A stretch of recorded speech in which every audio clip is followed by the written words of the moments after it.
Very good morning, all of you. You'll be happy to know that for the first time we are going to introduce e-learning classes on behalf of Shiksha College of Commerce, Berhampur. Let me introduce myself, Duryodhan Janna. I have been teaching English for +2, Science, Arts and Commerce for the last 20 years.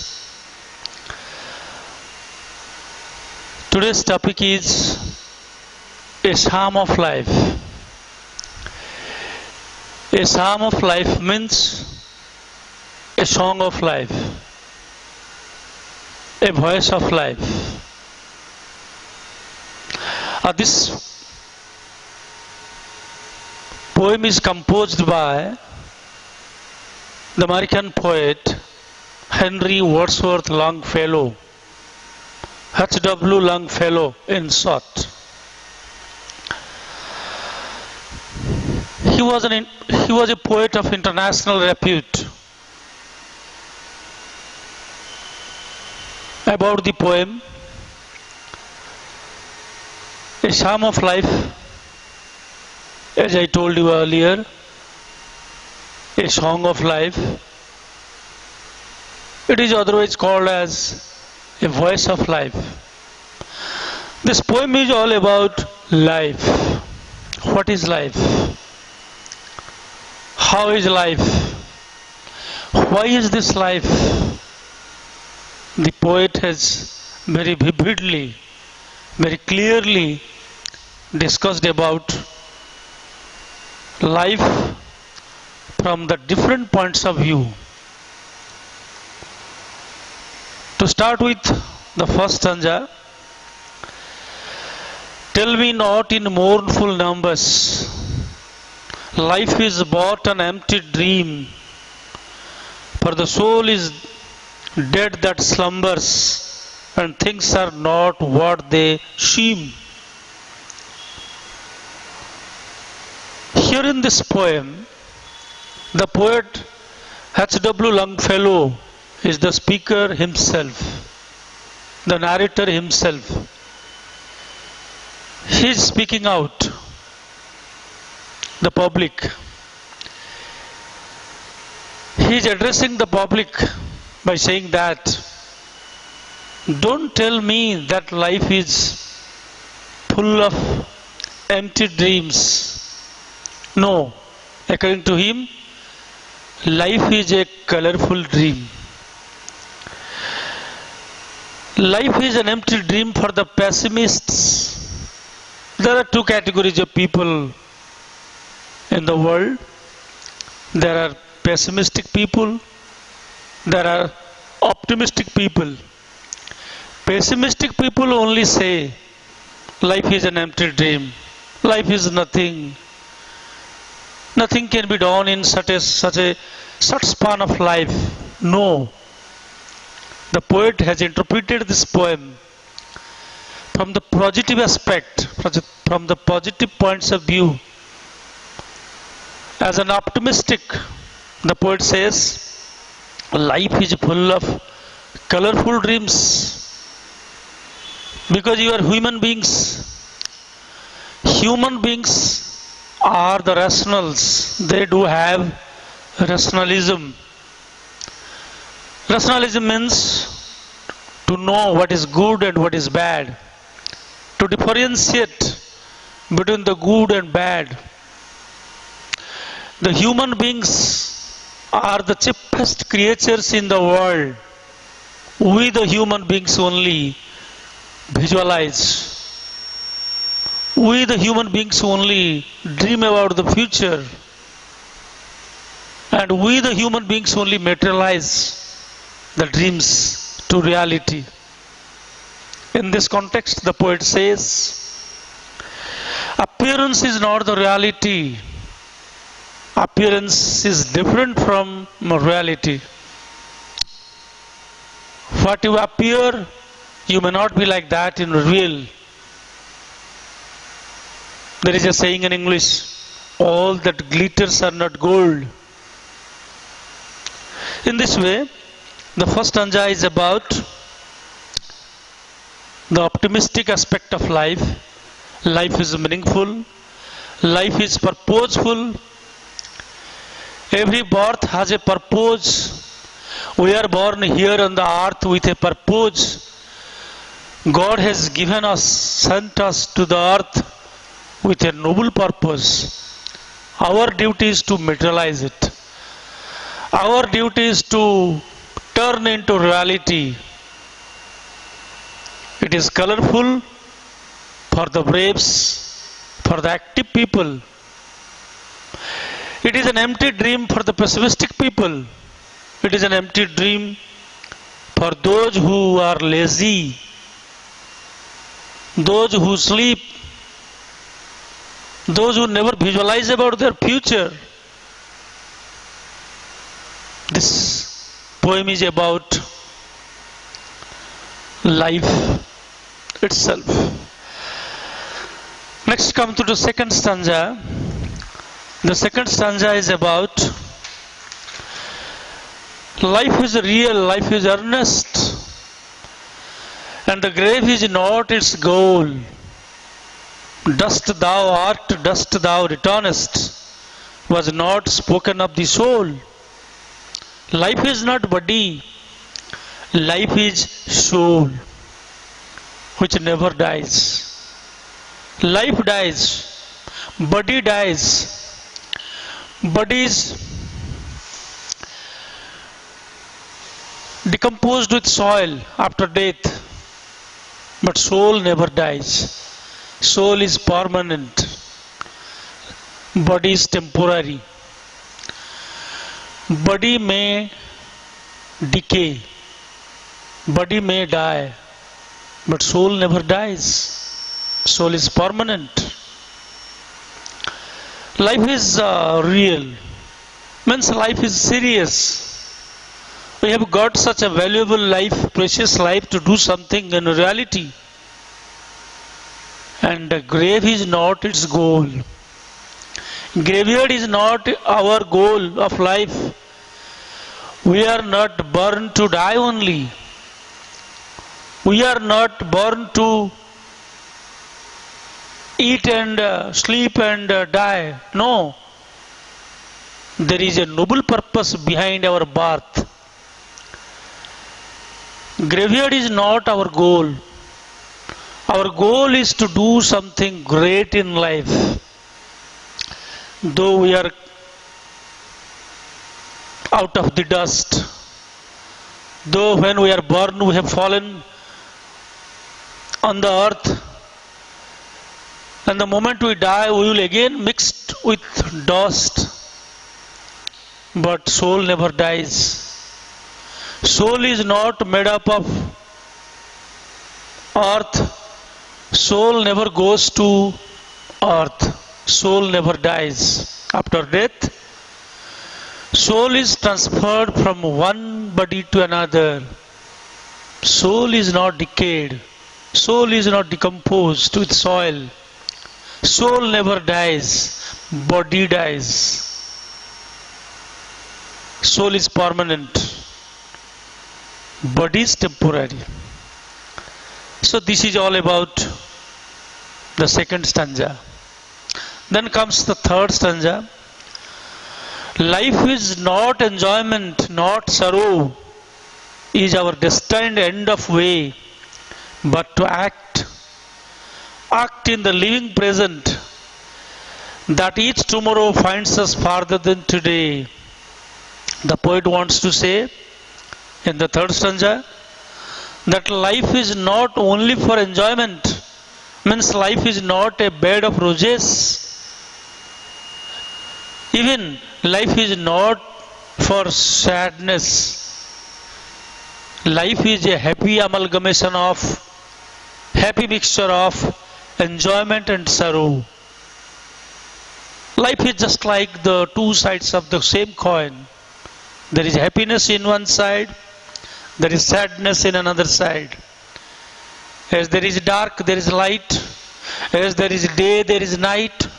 Likewise, Our life has some sort of enjoyment, some sort of sadness. So life is a combination of both enjoyment and sadness. But our duty is to do something great. The poet has instructed us to act very sincerely and properly without thinking about the future, because we have no clutch over the future. Future is not in our hands. We have nothing to do with the future. We can do something in the present. So we have to act in the present in order to make a better future. We have to act best in today to make our tomorrow the best. Whatever we are today, it is the outcome of the best results, the best efforts of yesterday. Today is based on yesterday's efforts. Likewise, tomorrow will be based on today's effort. So in order to see a better tomorrow, we have to act perfectly in the present and today, so that each tomorrow will be better tomorrow, if we can make each today a better today. Next comes to the third unit, the third stanza. Art is long and time is fleeting. That means art never dies. An artist dies, an artisan dies, but art never dies. Art is permanent. Art is eternal. Art is the creation. Artist is the creator. A creator may die, but creation never dies. Time is fleeting, means time is running very fast.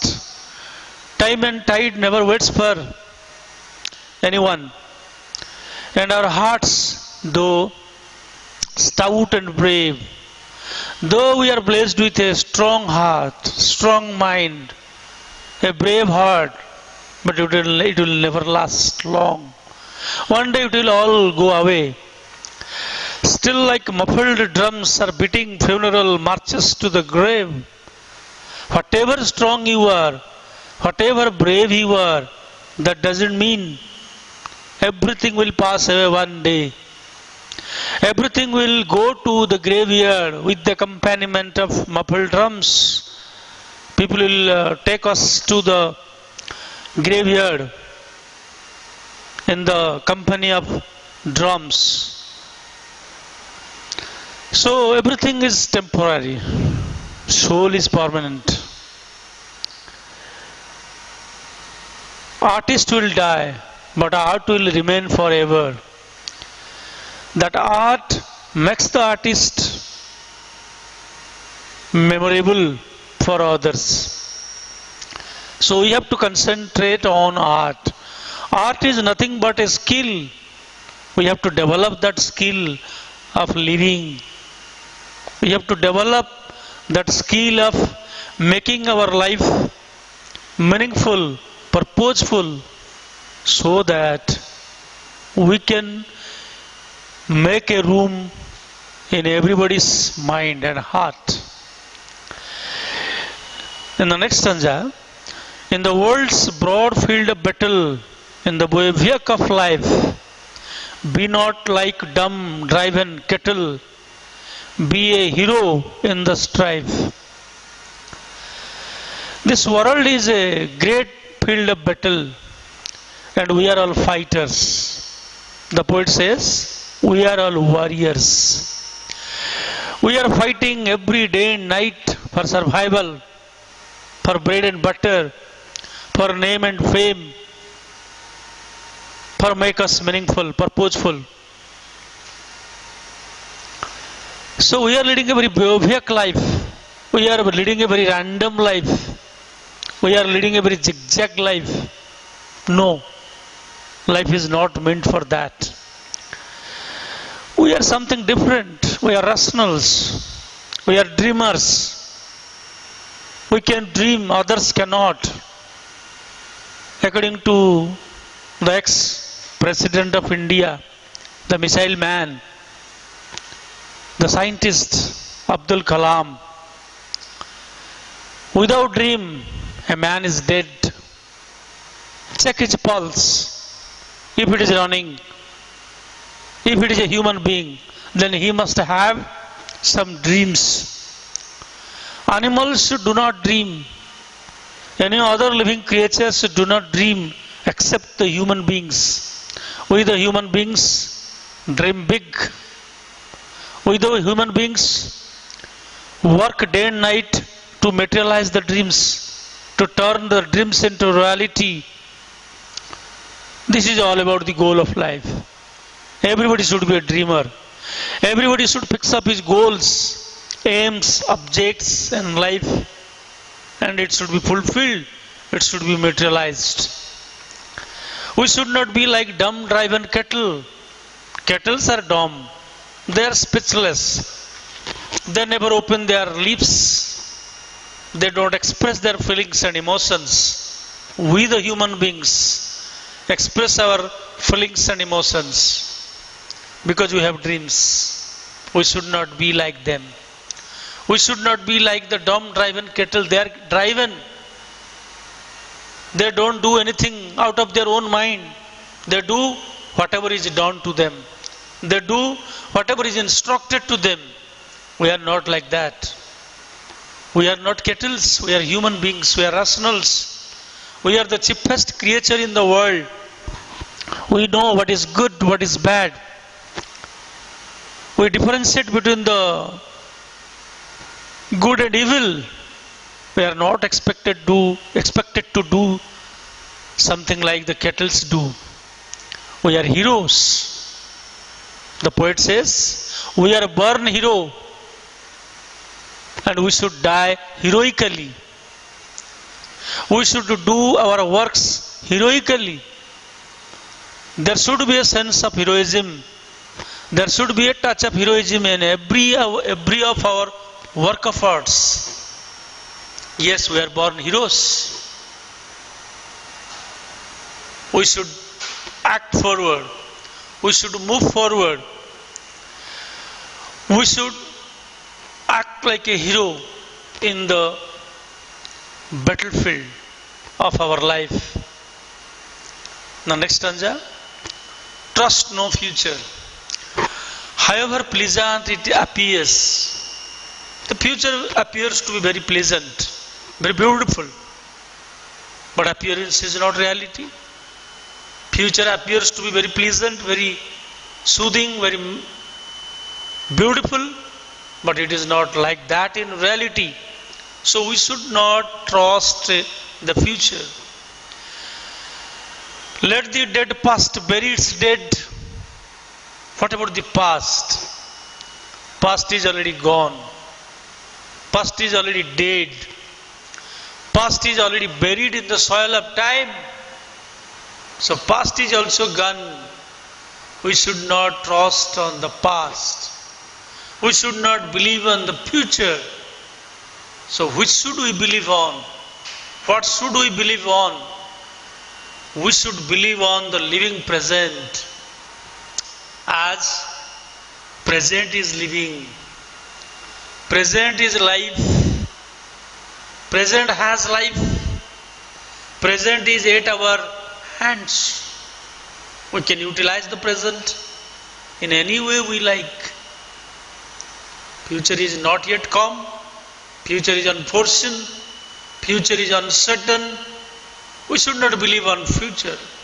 Past is gone. Past is dead. Past is buried in the soil of time. So we should not believe on the past. The poet wants to highlight that present is the only trustworthy. We should trust on the present because present is lively. Present has living. Present has life. We should believe on present. We should act wholeheartedly. Unless we work wholeheartedly, we cannot achieve the success. We cannot arrive at our destination. Whatever we do, we must do it with love. We must do it with heart and soul. Everything needs to be done perfectly, properly. And God is over our head. The poet wants to say, we should not think about the result. The result is not within our control, sorry. The result is not in our hands. Work is in our hands. We must work properly and sincerely without thinking about the result. Let the result be kept to the providence, to the Almighty. He is watching every night and day. He is watching us every moment. That is why it is said, watch your thoughts, because God is watching you.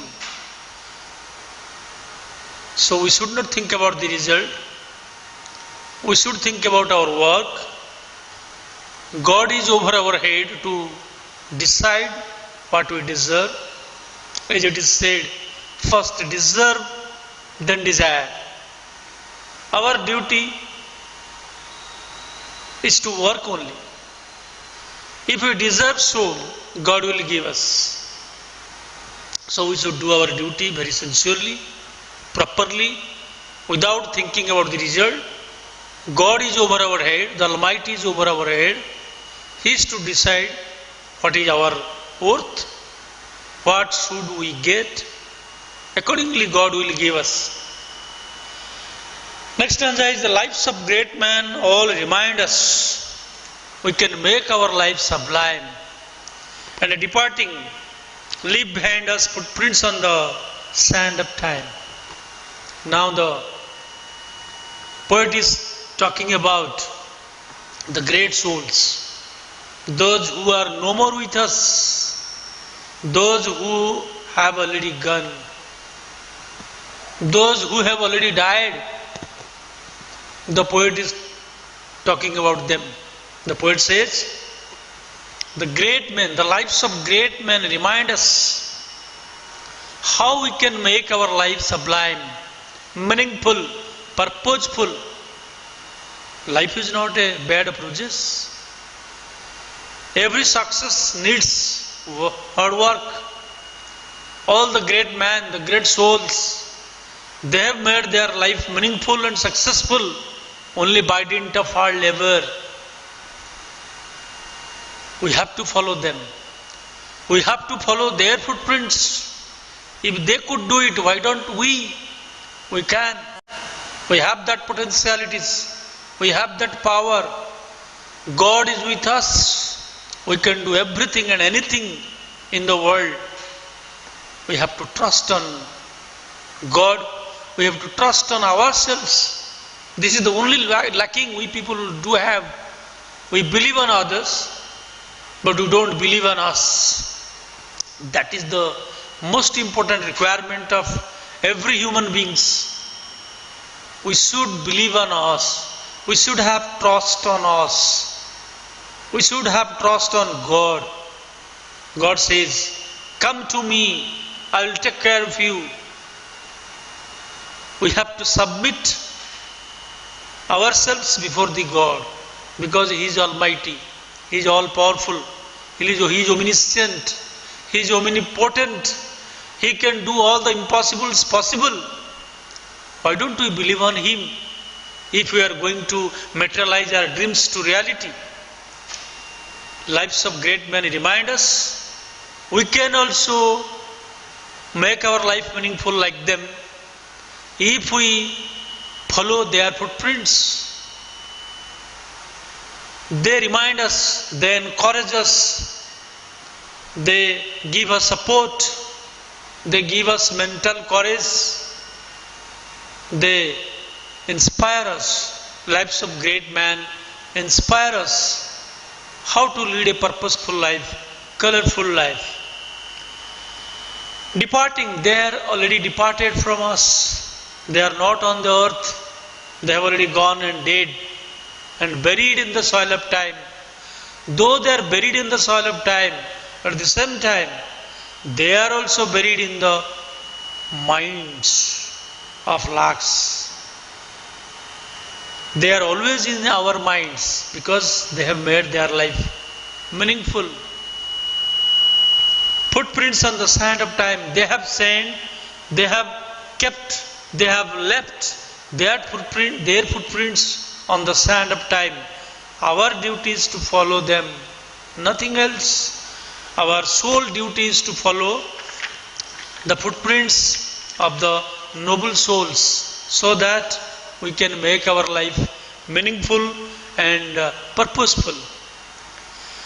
Footprints that perhaps another, sailing over life's solemn main, a forlorn shipwrecked brother, seeing shall take heart again.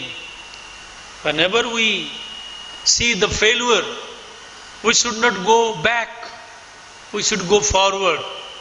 Because there is a saying, failure is the pillar of success.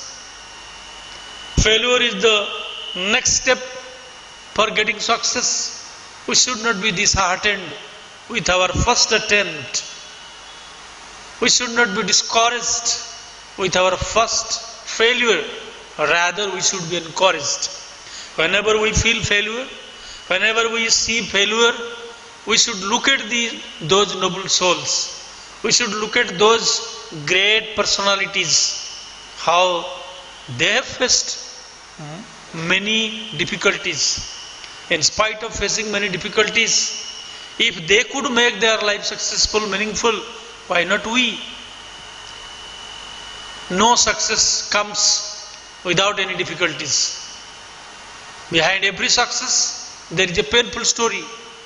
So we have to create that story to be a great man, to be a great personality, to be present in the minds of the crores of people. So in order to sail our boat of life, we have to undergo a lot of challenges, a lot of difficulties, a lot of problems. We should consider it as challenges, not problems, because we are heroes. Heroes never find anything problematic. They consider all the problems as challenges. They never care for the challenges. They never bother for the problems. They only visualize the future. They only see the future in advance. We are the heroes. We are the champions. We can make every impossible possible because we are human beings. Because we are the creation of God, the Almighty. So, let us then be up and doing with a heart for any fate, still achieving, still pursuing, learn to labor and to wait. The poet wants to say, we should be up. We should not feel drowsy. We should not feel sleepy. We should not feel tired. A hero doesn't have any retirement. A hero never retires from his work. He never feels tired. He is always active. He is always dynamic. He is always action oriented. He is always dream focused. He is always goal oriented. If we have visualization, if we are vitalizing about our future, then we can achieve our success. We have to adopt those three virtues: visualizing, vitalizing, and verbalizing. We have to verbalize what we want to do. We have to verbalize what we want to see in future. If we verbalize, it can be one day vitalized. So these are the three V's, three virtues given by the God: visualize, verbalize, and vitalize. We are good visualizers. We are human beings. We can see the impending future. So if we visualize about our future, if we verbalize it every moment, one day it will be vitalized. One day it will be materialized.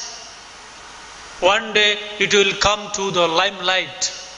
It will be turned into reality. This is what the sole purpose of life.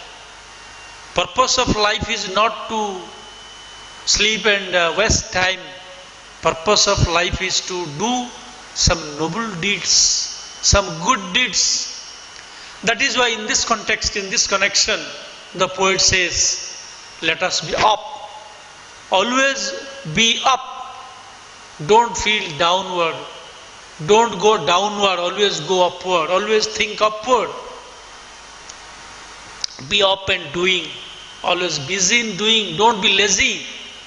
Always be busy. A dreamer is always busy.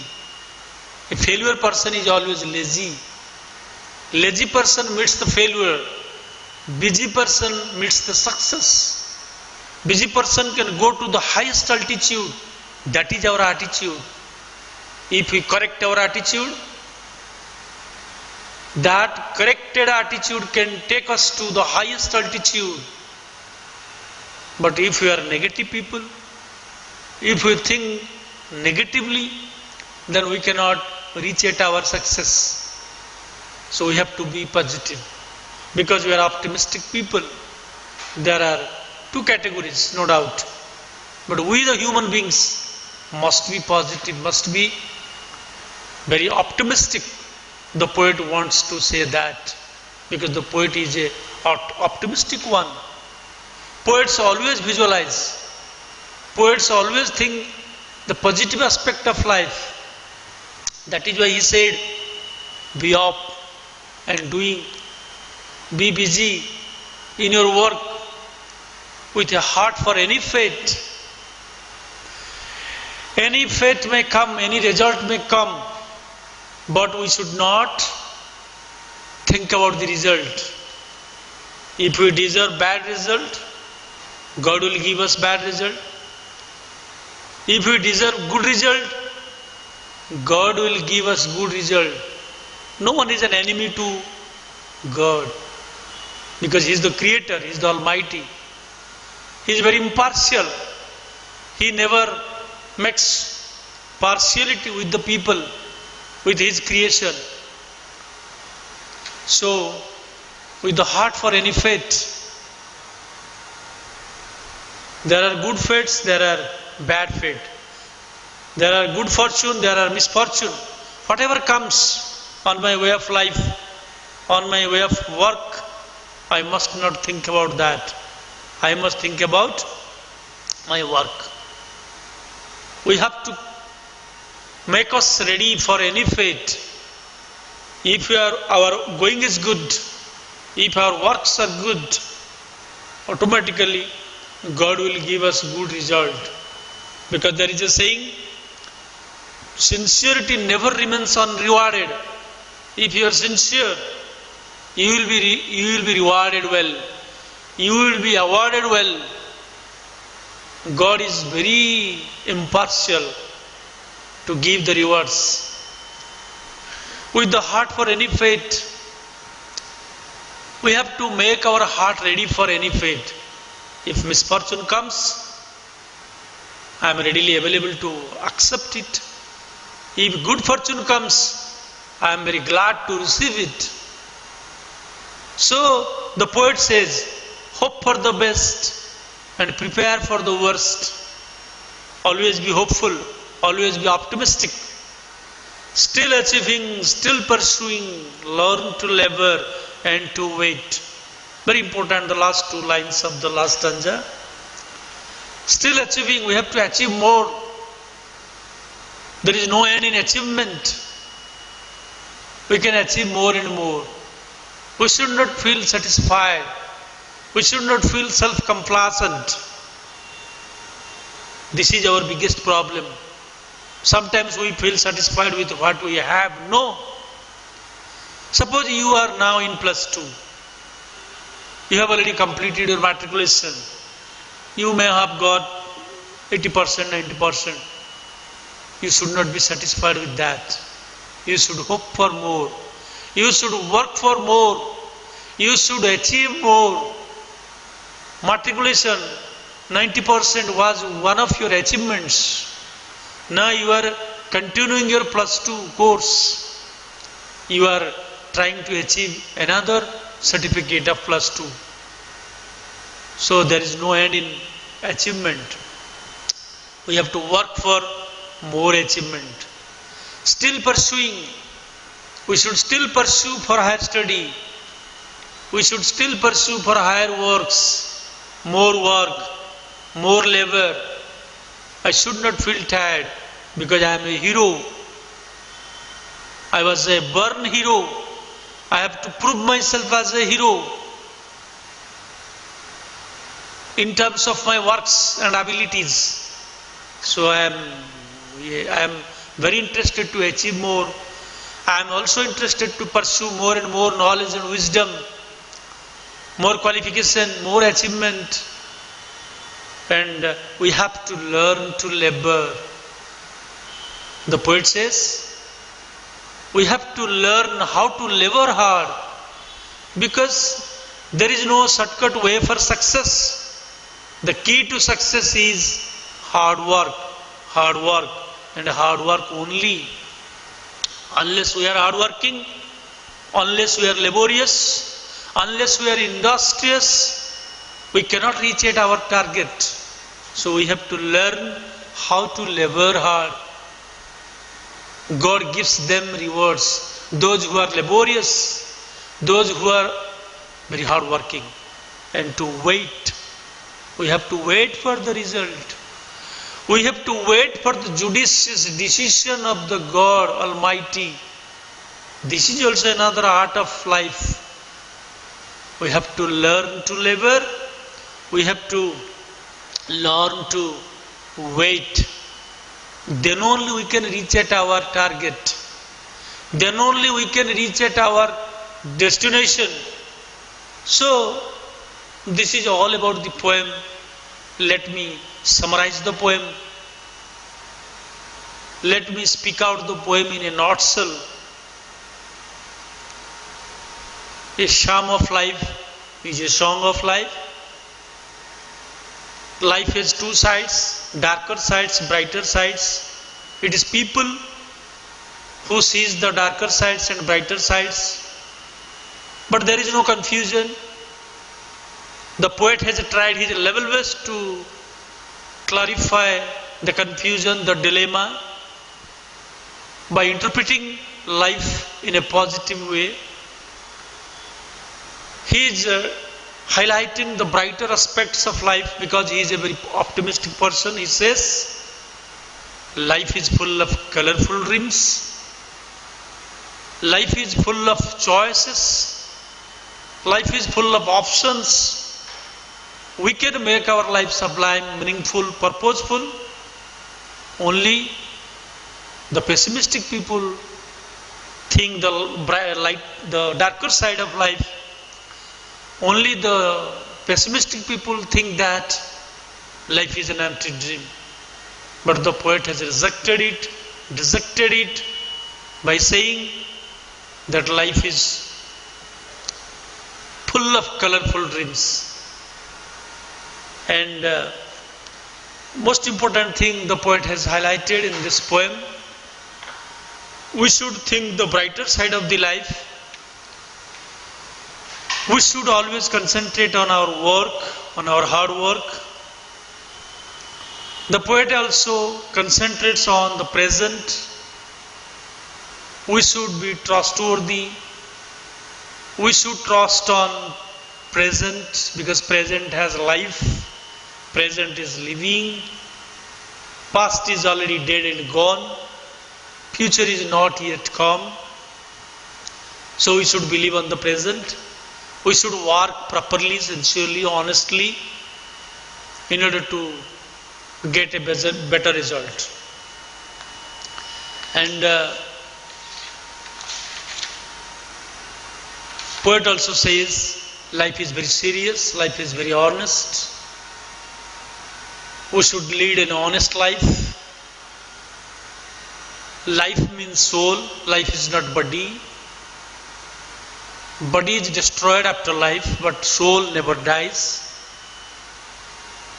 Soul is not drowned in the water. Soul is not burnt by fire. Soul can be transferred from one life to another. Life means soul. Soul means life. Life is not body. Life is not that cheap. Life is a very precious gift of God. So we should always lead a very best life, noble life. The poet also said, we must act positively. If we work on today, we will get a better future, better tomorrow. Each today must yield a better tomorrow. Each tomorrow can be best by doing hard labor in each today. The poet also said, art is long, art is permanent, art never dies. An artist dies, but art never dies. So we have to create that art, that skill. We have to imbibe that art in us, so that by that art we will be ever remembered by the people after our death. After our demise, our body will be decomposed with the soil. But if we have done something good for the society, if we have developed an art, that art will make us memorable, that art will make us popular even after our death. And the poet also said, we are heroes. Every human being is a hero, every man is a hero. So we should lead a heroic life. We must die heroically. We are not cowards. We are not dumb-driven cattle. We are humans. We are heroes. And towards the end, the poet also says, we should follow the footprints of the great soul, the great personalities, those who have already gone. They inspire us, they encourage us at the time of our distress, at the time of our difficulties, at the time of our problems. So we should always take guidance from them. We should always look at them. They are our guide. They are our friend and philosopher. They can guide, instruct, encourage every moment of our problems. And in the last concluding stanza, the poet tells that we should be active, we should be dynamic, we should be action-oriented, we should not feel tired. A hero never retires from his work in life. So we should make our heart ready for any fate. We should prepare for the worst. At the same time, we should hope for the best. We should achieve more. We should pursue for more. We should learn how to labor hard, and we should wait the sweet result of our beloved God. He is almighty. He is all-powerful. He never makes any partiality. He will definitely give us the reward that we deserve. This is how all about the poem. This is the sum and substance of the poem, A Psalm of Life, composed by H.W. Longfellow. Thank you. Thank you all.